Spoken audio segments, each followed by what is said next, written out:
The Gift of the Magi by O. Henry. Read for you by Christopher Cameron. $1.87. That was all, and 60 cents of it was in pennies. Pennies saved 1 and 2 at a time by bulldozing the grocer and the vegetable man and the butcher until one's cheeks burned with the silent imputation of parsimony that such close dealing implied. 3 times Della counted it, $1.87. And the next day would be Christmas.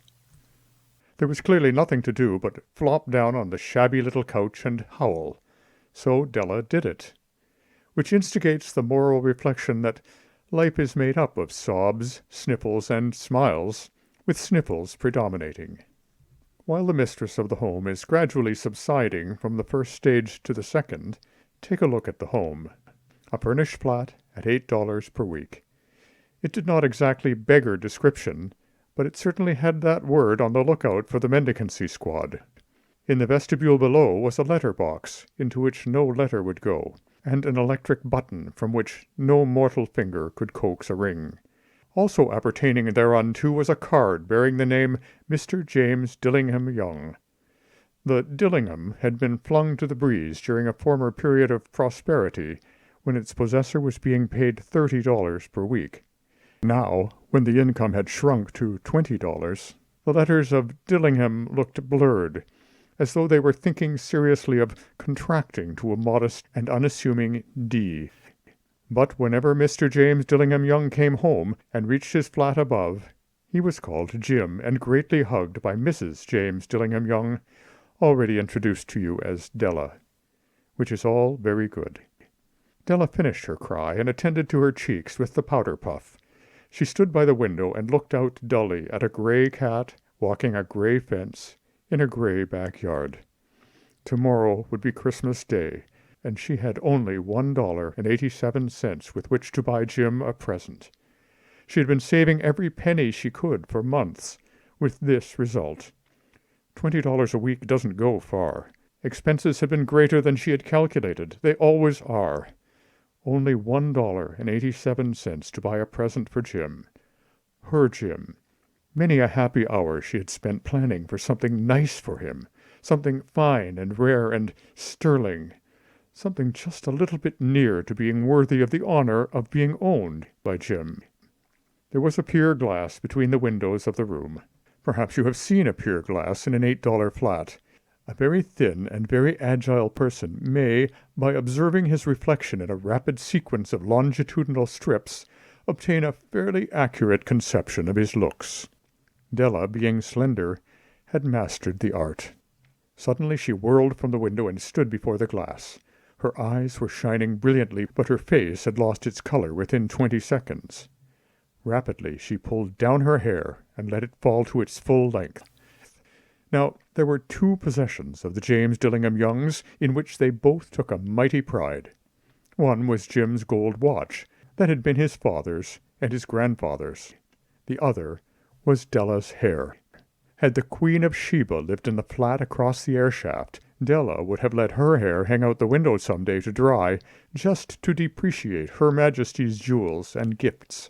Had King Solomon been the janitor, with all his treasures piled up in the basement, Jim would have pulled out his watch every time he passed, just to see him pluck at his beard from envy. So now Della's beautiful hair fell about her, rippling and shining like a cascade of brown waters. It reached below her knee and made itself almost a garment for her. And then she did it up again, nervously and quickly. Once she faltered for a minute and stood still, while a tear or two splashed on the worn red carpet. On went her old brown jacket, on went her old brown hat. With a whirl of skirts and with the brilliant sparkle still in her eyes, she fluttered out the door and down the stairs to the street. Where she stopped, the sign read, Madame Sofroni, hair goods of all kinds. 1 flight up Della ran and collected herself, panting. Madame, large, too white, chilly, hardly looked the Sofroni. "Will you buy my hair?" asked Della. "I buy hair," said Madame. "Take your hat off, and let's have a sight at the looks of it." Down rippled the brown cascade. $20, said Madame, lifting the mass with a practised hand. Give it to me quick, said Della.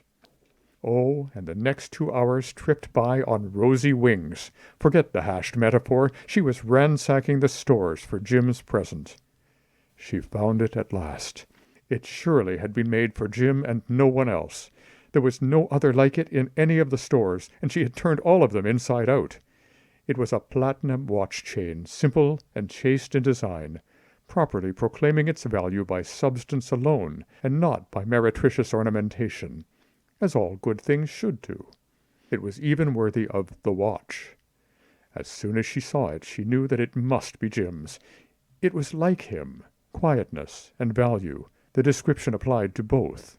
$21 they took from her for it, and she hurried home with the 87 cents. With that chain on his watch, Jim might be properly anxious about the time in any company. Grand as the watch was, he sometimes looked at it on the sly, on account of the old leather strap that he used in place of a chain. When Della reached home, her intoxication gave way a little to prudence and reason. She got out her curling irons and lighted the gas and went to work repairing the ravages made by generosity added to love, which is always a tremendous task, dear friends, a mammoth task. Within 40 minutes her head was covered with tiny, close-lying curls that made her look wonderfully like a truant schoolboy. She looked at her reflection in the mirror long, carefully, and critically. "If Jim doesn't kill me," she said to herself, "before he takes a second look at me, he'll say I look like a Coney Island chorus girl. But what could I do? Oh, what could I do with $1.87? At 7 o'clock the coffee was made, and the frying pan was on the back of the stove, hot and ready to cook the chops. Jim was never late. Della doubled the watch chain in her hand and sat on the corner of the table near the door that he always entered. Then she heard his step on the stair, away down on the first flight, and she turned white for just a moment. She had a habit for saying little silent prayers about the simplest everyday things, and now she whispered, "Please God, make him think I am still pretty." The door opened, and Jim stepped in and closed it. He looked thin and very serious. Poor fellow, he was only 22, and to be burdened with a family. He needed a new overcoat, and he was without gloves. Jim stopped inside the door, as immovable as a setter at the scent of quail. His eyes were fixed upon Della, and there was an expression in them that she could not read, and it terrified her. It was not anger, nor surprise, nor disapproval, nor horror, nor any of the sentiments that she had been prepared for. He simply stared at her fixedly, with that peculiar expression on his face. Della wriggled off the table and went for him. "Jim, darling," she cried, "don't look at me that way. I had my hair cut off and sold it because I couldn't have lived through Christmas without giving you a present. It'll grow out again. You won't mind, will you? I just had to do it. My hair grows awfully fast. Say Merry Christmas, Jim, and let's be happy. You don't know what a beautiful, nice gift I've got for you." "You've cut off your hair?" asked Jim laboriously, as if he had not arrived at that patent fact yet, even after the hardest mental labor. "Cut it off and sold it," said Della. "Don't you like me just as well, anyhow? I'm me without my hair, ain't I?" Jim looked about the room curiously. "You say your hair is gone," he said, with an air almost of idiocy. "You needn't look for it," said Della. "It's sold. I tell you, sold and gone too. It's Christmas Eve, boy. Be good to me, for it went for you. Maybe the hairs of my head were numbered," she went on with sudden serious sweetness, "but nobody could ever count my love for you. Shall I put the chops on, Jim?" Out of his trance, Jim seemed quickly to wake. He enfolded his Della. "For 10 seconds let us regard with discreet scrutiny some inconsequential object in the other direction. $8 a week or $1,000,000 a year, what is the difference? A mathematician or a wit would give you the wrong answer. The Magi brought valuable gifts, but that was not among them. This dark assertion will be illuminated later on. Jim drew a package from his overcoat pocket and threw it upon the table. "Don't make any mistake, Dell," he said, "about me. I don't think there's anything in the way of a haircut or a shave or a shampoo that could make me like my girl any less. but if you'll unwrap that package, you may see why you had me going a while at first." White fingers and nimble tore at the string and paper, and then an ecstatic scream of joy, and then, alas, a quick feminine change to hysterical tears and wails, necessitating the immediate employment of all the comforting powers of the lord of the flat. For there lay the combs. The set of combs, side and back, that Della had worshipped long at a Broadway window. Beautiful combs, pure tortoiseshell, with jeweled rims, just the shade to wear in the beautiful, vanished hair. They were expensive combs, she knew, and her heart had simply craved and yearned over them without the least hope of possession. And now they were hers. But the tresses that should have adorned the coveted adornments were gone. But she hugged them to her bosom, and at length she was able to look up with dim eyes and a smile and say, "My hair grows so fast, Jim." And then Della leaped up like a little singed cat and cried, "Oh, oh!" Jim had not yet seen his beautiful present. She held it out to him eagerly upon her open palm. The dull, precious metal seemed to flash with a reflection of her bright and ardent spirit. "Isn't it a dandy, Jim? I hunted all over town to find it. You'll have to look at the time 100 times a day now. Give me your watch. I want to see how it looks on it." Instead of obeying, Jim tumbled down on the couch and put his hands under the back of his head and smiled. "Dell," said he, "let's put our Christmas presents away and keep 'em a while. They're too nice to use just at present.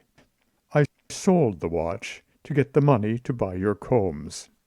And now suppose you put the chops on." The Magi, as you know, were wise men, wonderfully wise men, who brought gifts to the babe in the manger. They invented the art of giving Christmas presents.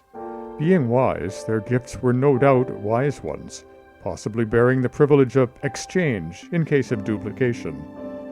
And here I have lamely related to you the uneventful chronicle of two foolish children in a flat, who most unwisely sacrificed for each other the greatest treasures of their house. But in a last word to the wise of these days, let it be said that of all who give gifts, these two were the wisest. Of all who give and receive gifts, such as they are wisest. Everywhere they are the wisest. They are the Magi.